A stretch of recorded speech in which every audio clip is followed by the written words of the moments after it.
Hello, welcome to another episode of Kitchen Sink Dharma, and today's episode is all about the breath. So just as we start, I would invite you just to breathe and notice how that feels for a moment. Just let the air in and out of the lungs. I've spoken before about mindfulness of breathing in a previous episode. I want to talk about it a bit more today. For many of us, the breath is a really important part of our practice. And here in the West, the breath is actually one of the most commonly taught objects of meditation. Certainly in the insight tradition and secular mindfulness courses, we're taught to rest the attention on the breath because it's simple, it's a very simple practice. Mindfulness of breathing. There's no need for any really complicated instructions, there's no need for any rituals or any special esoteric knowledge. And the simplicity of mindfulness of breathing is actually one of the reasons why it's such an important part of my practice. But it's also an incredibly powerful way to practice. I used to think it was just a starting practice, just a preliminary thing that you did, that we would start with the breath and then progress on to deeper types of meditation. But it's not how it is, not how it is at all. Early Buddhist teachings describe how mindfulness of breathing can take you all the way to full awakening. Particularly the Anapanasati Sutta, which is one of the most well-known teachings on meditating on the breath. And I'd like to come back to that particular teaching in a later episode. But for now, mindfulness of breathing is something we can use to help us calm the body and the mind, and it can help us to develop our concentration, our collectedness. But it also gives us an object of meditation for insight. We can learn a lot from mindfulness of breathing. Today that's mostly what I want to speak about, mindfulness of breathing as an insight practice, and in particular the relationship between our breath and the emotions. So a couple of things I want to say first. When we start to meditate on the breath, we find it's a very direct way of connecting to the present moment. But it's always good to remind ourselves that mindfulness isn't just about the most blissful moments. It's not just about moments of perfect stillness, of solitude. So with the breath we can really ground ourselves in the present at any time, including when we're cleaning the bathroom or sitting at the traffic lights or anywhere. And even if we're feeling upset or angry, the breath offers us an anchor. It's also important to be clear that I'm not talking about practices like pranayama. So there are other practices that involve breathing, and practices that are actually aimed at changing the breath. And they offer many benefits, but today I'm talking about something different. So with mindfulness of the breathing, we're simply observing the breath just exactly as it is. And we're just allowing it to be what it is, allowing it to be fast or slow or deep or shallow. And we also know that there are many different places to rest the attention on when we're practicing mindfulness of breathing. So for example, we can observe the breath in the belly and the lower abdomen. Or we can notice it higher up in the chest, the way that the chest moves as we breathe in and out. And some people actually teach visualizing breathing into and out of different parts of the body. But the practice that's most familiar to me is just simply noticing the sensations of the breath at the point where it enters the nostrils. There might be a tickly feeling on the top lip, a tingling round the nostrils. My advice to you would be to rest your attention just wherever you can feel the breath, wherever you can do that comfortably in the body. So in the Anapanasati Sutta we begin with a simple awareness of breathing, and then we start to investigate the particular qualities of the breath. So for example, whether it's a long breath or a short breath, a deep breath or a shallow breath, whether it feels fine and subtle or whether there's a harshness to it, whether our breathing is fast or slow. And as far as possible, we get really absorbed into the breath. We might from there allow the attention to radiate outwards into the whole body. And it can feel quite pleasant. It can feel quite pleasant, and that's a good thing. If we're practicing with the breath and it feels good, then that helps to reinforce the habit of sitting and meditating. And of course, like all things, the peaceful, pleasant feelings in meditation are going to come and go. They'll arise and pass, and we can enjoy them while they last. And they actually offer us a taste of happiness that's generated internally rather than as a result of any external conditions. But it doesn't really help to become too attached to that pleasant feeling. We need to understand it's just a feeling. It's going to come and go. And it's possible, of course, to get too achievement-oriented around our practice and feel that we have to achieve a certain feeling. We find at least sometimes we enjoy practicing mindfulness of breathing. Some of the time, at least, it's very pleasant. It's fine if it isn't pleasant, but some of the time it's very peaceful. And if we find we can actually stabilize the attention on the breath for a bit longer, we start to notice feelings. When the attention is on the breath and the body, we begin to notice feelings. And in particular, the mind's reactivity towards those feelings. And that's when we really start to practice insight meditation. And what that means is the things that we know and understand intellectually start to become embodied. So we start to really internalize those insights. And they start to shape the way that we live our lives. We actually live those insights. So in practice, they help us to become less reactive, much more resilient, much more grounded. And we start to notice perhaps how the breath can offer us a window into our feelings, how it puts us in touch with our mind states. Breathing can act as a bridge between the conscious and unconscious mind. It's something that we can do consciously and unconsciously.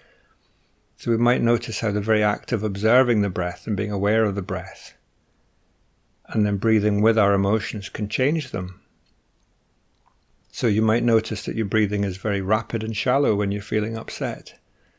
So the instruction here is just to observe it, just to allow it to be what it is. And we do that for as long as we need to. And we start to see how mindfulness of breathing can actually help calm the mind. It can deactivate the threat system. We have this tendency to try and control everything in our lives. And mindfulness of breathing is very much not about controlling anything. It's about an opportunity to really let go of this tendency to control. And we just allow the breath to be exactly as it is. So the instruction is that we just simply let it be what it is. And in doing this, we're practicing allowing other aspects of our experience to be exactly what they are. Just to allow things to unfold by themselves. So for example, just observing and noting our mind states rather than wrestling with them. And we tend to think of emotions as being something that exists only in the mind. But of course that's not true. Emotions exist just as much in the body as they do in the mind. You feel them in the body. You might think them in the mind, but you feel them in the body. And it's maybe more helpful to think of us as having a body-mind, rather than body and mind as two completely separate things. If we can be mindful of the breath and the body, this really helps us to experience our emotions directly. And it can have the effect of just freeing us from their grip. Releasing our emotions, particularly painful emotions, is more difficult when we resist them, when we hold on to them. We can often try and push what we're feeling out of our awareness, or suppress it, or deny it, or even just turn it outwards, project it onto other people. It doesn't ultimately help us. Difficult feelings and emotions just pop up again. It's like a game of whack-a-mole. They just keep popping up again and again. And there's a line in the poem, Servant to Servant by Robert Frost, which goes, "The only way out is through. The only way out is through." So opening up, breathing, sensing our experience means opening up to feelings like vulnerability. And instead of avoiding those feelings by denying them or projecting them or suppressing them, we just feel them and then we release them. We let them come and then we let them go. And one of the most important insights here, I think, is impermanence. You notice the impermanence of everything that arises in your experience, including your thoughts and feelings and emotions. They come and go. In my own experience, mindfulness of breathing has really helped me to see this. It's helped to bring about a shift. I think in the past, if I got stressed about something or upset, I wasn't always aware of what was happening or what I was stressed about. My vulnerable emotions like fear might manifest as anger. Or I'd just find a way to distract myself, and there would often be a feeling just below the level of consciousness. A very general feeling that I just don't want this, I can't stand any of this. And that's tiring. There's a great deal of energy in mind states, a great deal of energy. It takes a lot of energy just to constantly be trying to suppress them or divert them. And I don't want to suggest that I always handle emotions perfectly, but I think I do find it much easier now to allow feelings just to arise and disappear. And it's not even accurate to describe it as an active process of releasing or letting go. We're not pushing anything away. It's more about allowing them to fall away. So you'll notice if you practice mindfulness of breathing, the patterns of our breathing are very much affected by our emotions. And things like anger and fear and depression or joy and excitement, they all influence the shape and the quality of the breath. And as the mind reacts, there's a shift in the body's energy. And it might sometimes be at the very edge of awareness. But you'll notice the breathing can move between feeling comfortable and feeling uncomfortable, from feeling open and free to maybe feeling tight and tense. And we encounter blockages, we encounter subtle shifts in our breathing. And the mind states and the breath move very much in tandem with each other. Daily practice helps us to see this, to feel whatever it is we're feeling and to watch it, to notice it fade, knowing that it's not going to last long. It helps us to take things a bit less personally. And this brings me on to talk about compassion, so compassion towards ourselves as well as compassion towards others. We can breathe and connect with our feelings and watch them as they arise and pass. If we can actually resist the impulse to take everything personally, the world completely changes. It's no longer out to get us. And all those little injuries every day, those daily insults, have nothing to do with us. They're just life. Maybe just other people feeling afraid or tired or too busy to do what we want them to do. Or maybe someone else's fearful, protective behaviour is interacting with a fearful, protective part of us. Someone else's anger and resentment might be interacting with that part of you. And it's possible to react and escalate it, or we can just breathe and feel it and know it. And we can bring it into consciousness with some compassion and practice mindfulness and compassion.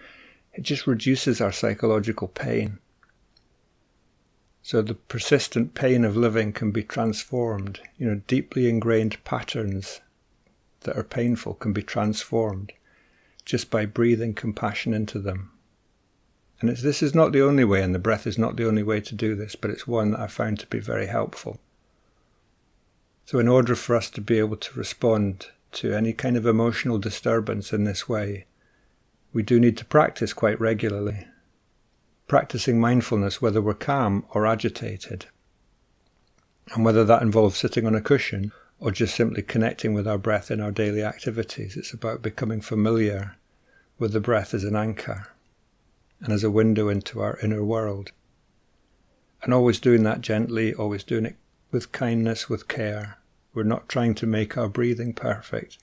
We really are just noticing how it is in this moment. And if we can learn to do that, coming back to the breath gently, gracefully, over and over, then we're practicing the path. So that's all for this week. Thanks again for listening. I hope you can join me next time.